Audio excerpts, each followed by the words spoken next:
pada ulang tahun Partai Komunis Tiongkok minggu lalu di Taman Tiananmen, Xi Jinping dengan percaya diri berpidato yang isi pidatonya cukup menggentarkan banyak negara di dunia. Para pakar intelijen pertahanan dunia geger. Analisanya, pernyataan Xi Jinping ini tertuju pada gerakan negara G7 yang dengan terang-terangan anti strategi ekspansi Tiongkok yang dibungkus dengan bantuan ekonomi. Seperti strategi banyak penyebar agama agar agama mereka dianut banyak orang, mereka pakai strategi memberi bantuan ekonomi agar banyak orang jatuh hati dan berpindahlah menjadi penganut agama tersebut. Atau seorang playboy tebar pesona dengan sering memberi hadiah pada gebetan-gebetannya agar kemudian jatuh hati untuk dipacari. Kalau playboynya sadis, tujuan memacari cewek tersebut untuk diambil warisannya, dan itu sangat kurang ajar. Kita kembali ke Tiongkok. Tiongkok pakai strategi yang sama, ambil hati dengan bantuan ekonomi. Tetapi bukan uang yang diberi adalah produk. Produknya buatan di negeri Tiongkok, di mana modalnya cetak duit berbasis produksi. Sederhana kan? Tapi pejabat negara yang negaranya takut dengan Tiongkok dipasang doktrin bahwa kalau cetak uang itu akan inflasi negaramu. Wis, sakarepmu bos. Ingat, jabatan ada batasnya, ilmu juga ada batasnya.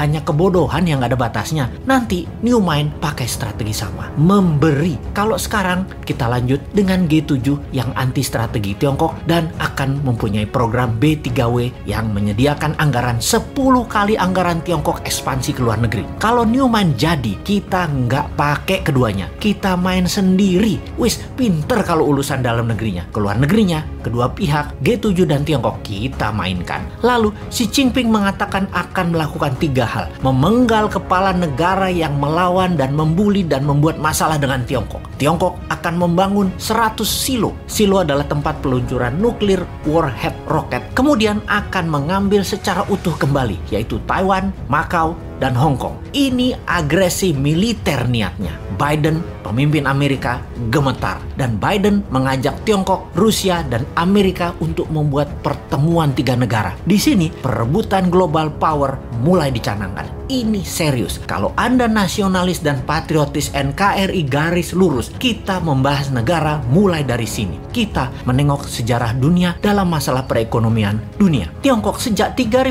tahun yang lalu adalah wilayah perdagangan dan produsen terbesar di dunia. Di zaman Bizantium, Konstantinopel, ada Alexandria misalnya. Banyak lagi wilayah yang sudah lengkap bentuk negaranya dan makmur. Semuanya berdagang dengan Tiongkok. Baru dalam 200 tahunan ini, Tiongkok kalah dagang dengan dunia barat karena kemajuan teknologi yang pesat di Eropa dan Amerika. Hingga Amerika kemudian membangun Korea Selatan dan Jepang untuk menguasai pasar Asia Timur. Namun, strategi Deng Xiaoping di tahun 1979 hanya dalam 40 tahunan, Tiongkok kembali menjadi yang terbesar perdagangannya. Salah satunya memang bangsanya terbiasa berproduksi, terbiasa dagang, dan kuat lapar bangsanya. Secara bawah sadar, bangsa Han itu adalah bangsa pedagang, pandai memberi di awal, pandai merendah, pandai dagang tanpa untung, yang penting pembeli untung dulu, pandai putar uang, dan jago dalam kesehatan alami biomedisin tradisional ala timur. Secara ekonomi dan kesehatan memang di nomor 1 dan 2 kan, baru makanan. Mereka itu jago makan.